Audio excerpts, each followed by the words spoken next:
aos advogados, chegam aos que militam na área do direito ambiental, na verdade, são hipóteses, o estudo sobre hipóteses que possam causar aí as nulidades do exercício do poder de polícia por parte das administrações públicas dentro da organização político-administrativa, conforme prevê o artigo 18 da Constituição Federal. Então, vejo que o primeiro passo é verificar as possibilidades sobre as nulidades possíveis em relação aos autos de infração ambiental, né? Ou os autos de infrações ambientais. Na verdade, autos de infrações ambientais é o instrumento do exercício do poder de polícia, né? Então, vejo que temos aí vícios, né, que devem ser encontrados para que possam ser anulados aqueles autos de infração ambiental,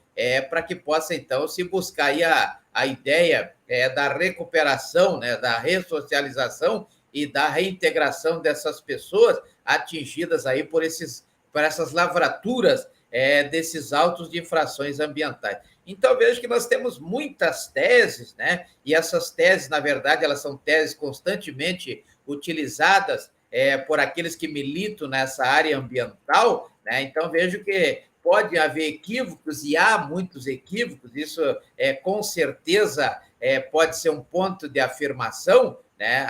Os equívocos na lavratura desses autos de infração ambiental, né?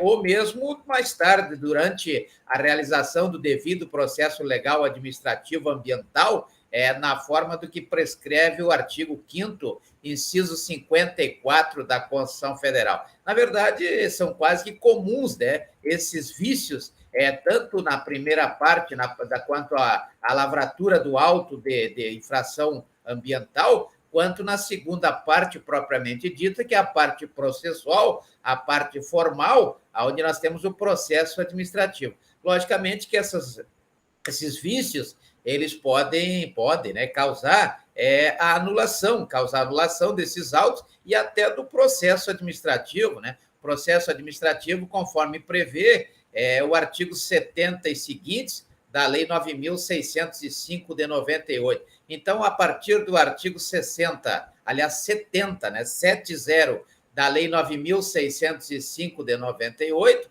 aí o processo administrativo que poderá ser anulado, uma vez que baseado aí em vícios, né? É como prevê mais ou menos o artigo 171 da Lei 10.406 de 2002. Então, logicamente, às vezes, em muitos casos, quando se trata aí de algum vício, mas que esse vício seja sanável, né, a anulabilidade ou a nulidade, né, daqueles atos administrativos, sejam eles discricionários ou mesmo sejam eles aqueles atos que não têm margem nenhuma, juízo nenhum de oportunidade, de conveniência, que são chamados atos administrativos vinculados, em razão da existência daqueles vícios insanáveis, né? Então, quando os vícios forem insanáveis, será o caso de nulidade. Quando os vícios forem sanáveis, aí será o caso de anulabilidade, né? Um parâmetro aí, analogia, análise analógica ao que prescreve os artigos 166 e também o artigo 171 da Lei 10.406 de 2002.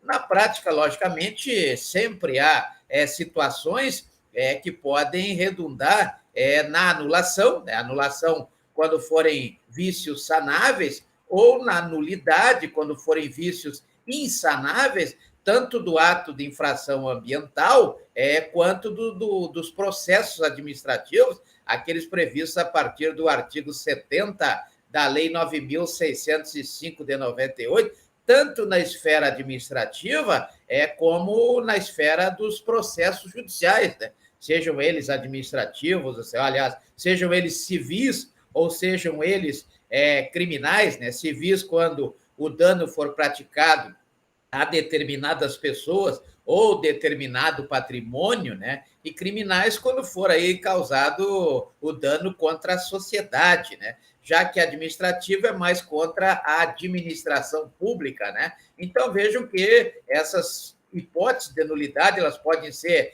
por exemplo, uma ofensa aos princípios da administração pública, né? Princípios que deverão sofrer alguma alteração a partir da PEC 23 de 2020, onde surgirá um novo artigo 37, né? Eu costumo brincar que essa molezinha do LIMP, né? Legalidade, impessoalidade, moralidade, publicidade e eficiência, ela vai acabar, porque agora com a PEC 23 de 2020 surgirá outro artigo 37 na Constituição Federal, que trará outros princípios aí que passarão a nortear a administração pública, assim como acontece no artigo 27 da Constituição do Estado do Acre, do artigo 12 lá da Lei Orgânica do município de Rio Branco. Na verdade, o direito administrativo ambiental ele é solidificado, né, sobre os princípios. Primeiro princípio, logicamente, aquele princípio que é o que predomina, é o princípio da supremacia do interesse público sobre o interesse particular, né? Então, vejam que toda a questão ambiental ela deve estar cercada desse princípio, né? O princípio da supremacia do interesse público sobre o interesse particular, ou seja, o interesse privado, né? Então, vejam que existe também um princípio importante nessa questão, que é o princípio da indisponibilidade do interesse público. Então, o direito ambiental ele é um direito de interesse público, e sendo de interesse público, ele tem aí a sua característica de ser indisponível, né? Indisponível, ou seja, não há como abrir mão desse direito, uma vez que ele é indisponível, porque seu interesse é público, por parte da administração pública. Então, qualquer que seja o ato administrativo, ambiental, que na verdade, se desencontre, né? Ou, na verdade, tem aí uma divergência com os princípios que norteiam a administração pública, ele será, com certeza, necessariamente um ato considerado inválido.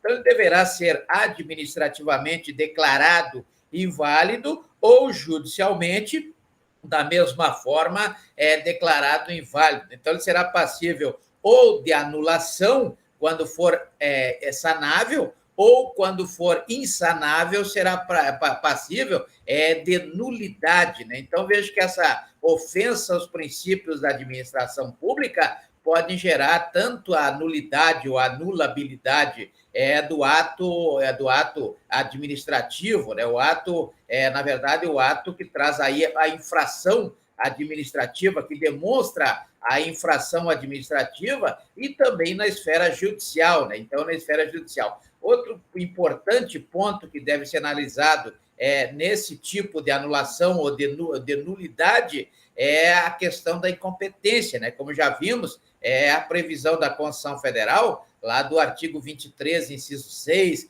o artigo 24, inciso 6 e também no inciso 8, então as competências aí para a legislação ambiental, né?